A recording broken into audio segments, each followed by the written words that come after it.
he's what I love from a winger. A winger that's direct, loves to run at players, has got all the pace in the world, skill, power. So after Newcastle, Yeah. come to Forest. Why Forest?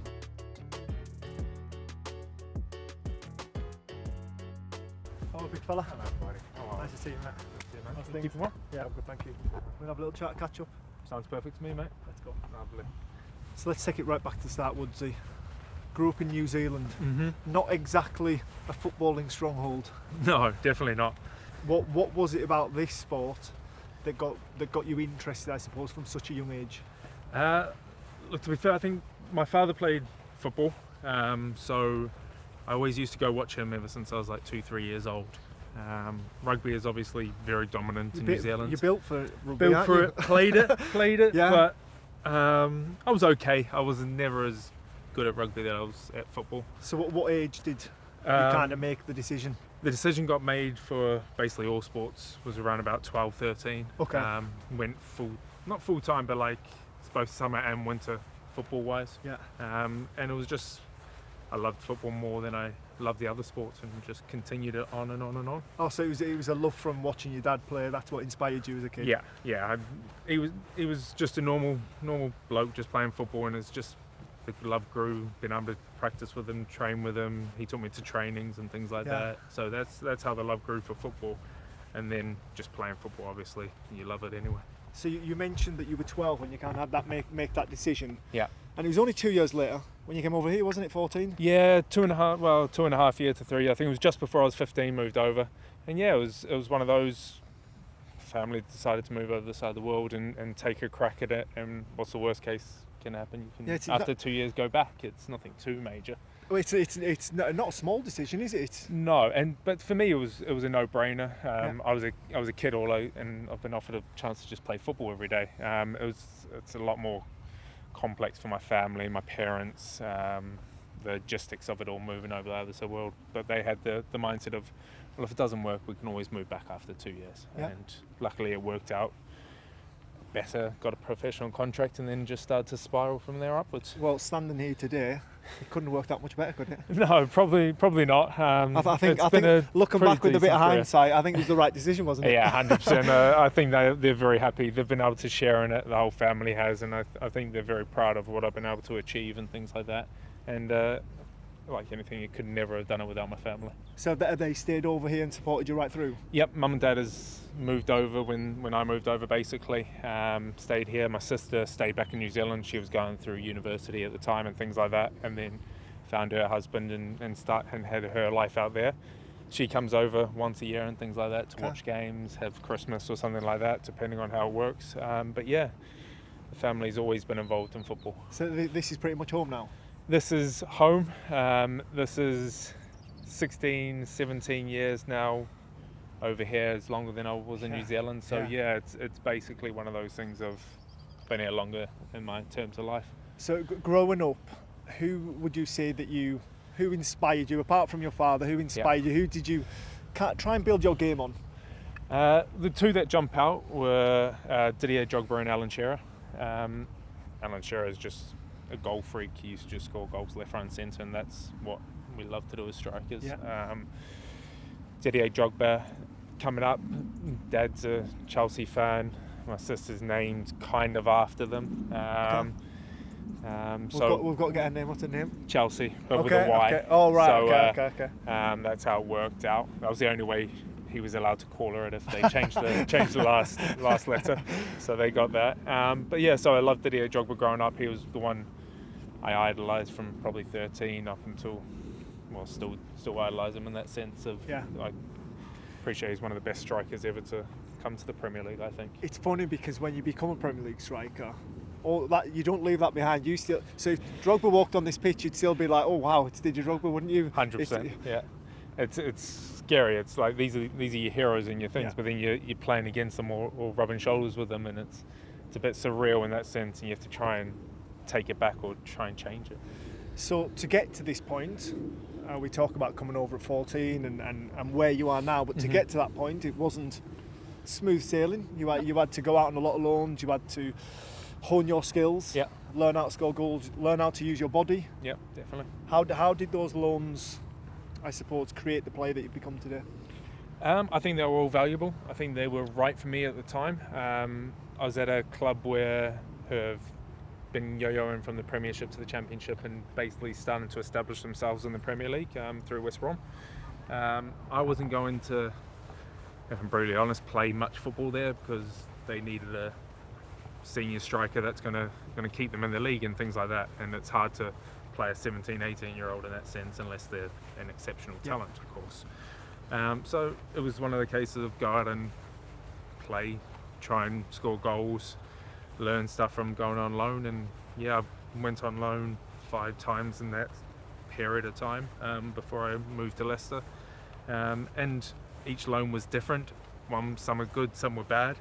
But they all taught me different things, which was a good thing in all sense, because even the bad loan moves taught me stuff that I needed to learn as well. Yeah, I grew from the experience. Definitely. I remember a young Chris Wood coming to Brighton.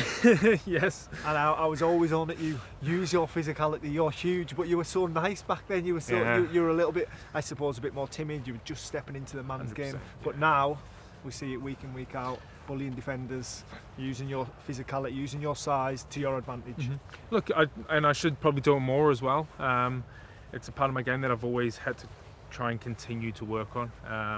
As I say, the rugged toughness of a centre forward is tough to hone. I think people that have it naturally are very gifted with it.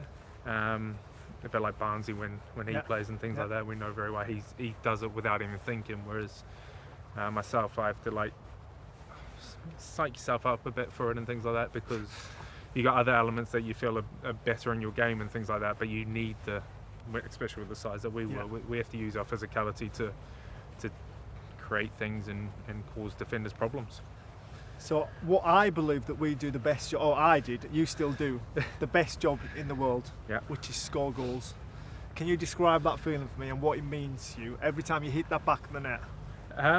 It's the hardest feeling to describe, and if you could bottle it, it'd be one of the best feelings in the world. And to be fair, I think about it over and over now.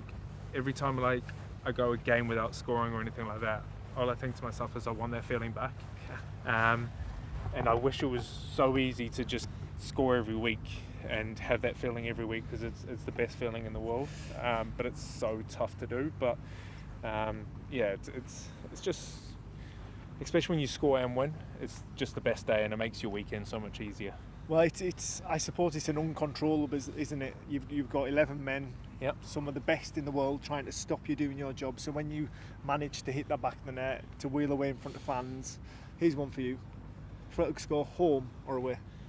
Home, I'd say. I don't know why. That's just my gut feeling of it. More fans cheering you. Yeah, I quite like being the minority. Yeah. And sending the majority home unhappy. I like it. Yeah, I like that. I think there's a different element. If you score at one end of the stadium where your fans aren't, you can't celebrate with them, but you can cause a lot of stick to the other fans as well, which I'm sure you love to do. Yeah.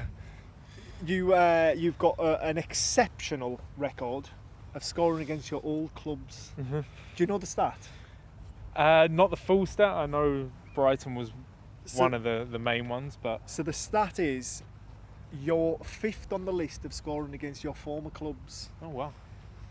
And the 4 above you, and Nicholas Anelka with 18. You've got 11, by the way. 11, yeah. Nicholas Anelka's got 18. Andy Cole's got 12. Peter Crouch has got 12, and Louis Saha's got 12. Okay. So a couple more, and then I'll take across a couple more. You go second. Yeah. Think you can catch an Elka? Yeah, I'd say so. With the amount of clubs I've played for, we've got 3 or 4 of them in the Premier League still as we go. So I don't see why not. I want to play in the Premier League as long as possible. It's a good goal to strive towards. And what is it about your former clubs that sort of gets you going a little bit more?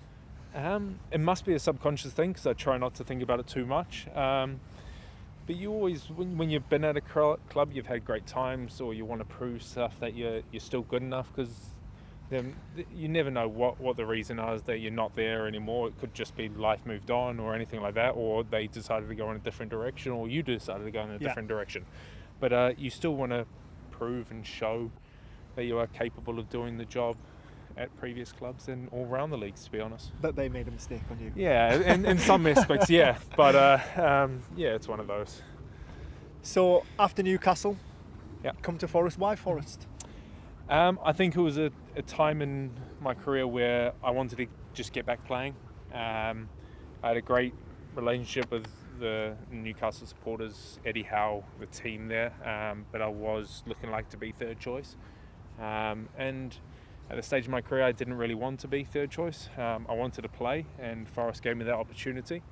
I was very lucky Eddie Howe was understanding of that and appreciated my side of wanting to play, even though he didn't want to let me go at the time because it might have left him a bit short in that aspect. But he was really good for me in that sense of saying, I want you to continue your career and do well. And I think that was the best move for me to come down here and play football, although it didn't happen straight away because I got injured. But yeah, it's been, I think, worth it in the long run. Well, 18 in 43 in a Forest shirt suggests it was the right decision. Yeah, most definitely. It's a nice statistic to have. I want a lot more. I've got a lot more goals to achieve. I want to keep striving and get as many as possible, and hopefully that's going to be the case. Would you say you found a home here? It's definitely feeling that way. I mean, the city's a great city. Me and my missus, well, my wife has settled in very well here. We love the people, great people, great team, and it seems to be perfect at the moment. Talk to me about your wingers. Oh yes, yeah. Hudson-Odoi. Yep. Alanga. Yep. Pace and power. Yep. Around you. Morgan Gibbs-White. Yep. Behind you. Who I always think from afar, first thought, can I play it forward? Can I create? How good is it to have those three in and around you? Yeah, I mean, they're fantastic. I mean, they're three very different players, and when you get to understand them all, start from Morgan. Obviously, we have to try and play close together. We're very defensive minded together, as working together. He is an outstanding talent, and he's shown why he's in the England squad and why he should be there consistently. A guy that we've worked on to form a relationship on the pitch and off the pitch, and yeah, you say he likes to play the ball forward. He always wants to play that attacking ball, which as a striker is what you want, because you want to get chances in front of goal. So he's a fantastic number 10, and he's going to obviously go on to massive things in the game, even more than what he's done already. Anthony and Callum are two very high-class wingers. Been at top clubs before, hasn't worked out for them in those clubs and have stuff to prove, but they are proving it because they are top quality. And for a striker like me, pace and power and service is perfect for my game. I'm not a player that's going to take on 5 or 6 like them and stick it in the top corner. I know that feeling. Unfortunately, yes.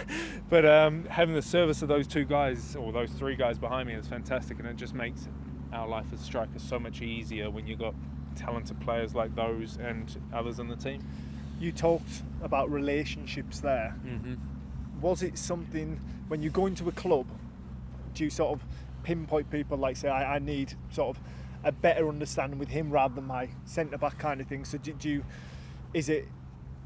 make an actual effort to get to know those guys, or is it just something that's come naturally?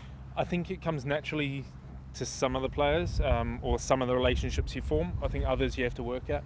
And also, I think both players or both people have to feel confident being able to talk to them and say, like, look, this is what works great for my game, what works great for your game, and where can I... Because they want to score goals and assist as well, and their wingers, they want to assist a load as well. Yeah. So where is their strengths? Where do you like to take the ball, and where do you like to cross? Okay, you want to cross there? Well, then I can adapt to my game to be there when he's got the ball. Yeah. All right, Cal wants to do this. All right, so I'll adapt and do this. And then I talk, okay, when you're in this situation, I like to be here. So don't even lift your head up, just put the ball there if you're under pressure or you need something. So then you form that bond. You got to trust. Yeah. Yeah. 100%. And that's a big thing. And once you get that trust between players, it becomes second nature, and then that makes it so much easier for everybody. And you talk about assists there. I think your as in goal combinations with teammates, mm-hmm. the most prolific you've had together is you and Dwight McNeil at Burnley. But closely behind is you and Anthony Alanga. Yeah. You're already on 6. Yeah. It's quite a fruitful relationship, that. Most definitely. He's a fantastic right winger, although he can play on the left as well very well. But he's what I love from a winger that's direct, loves to run at players, has got all the pace in the world, skill, power, finishing ability. But when he's so confident, it's like he's a different animal, and he just gets by players, finds people in the box, makes good decisions, and yeah, thankfully it's worked extremely well for us linking up together. Well, I've got my iPad here, and Yeah. I've got some of your goals, so Okay. we're going to have a little run through them. Sounds good to me. Okay.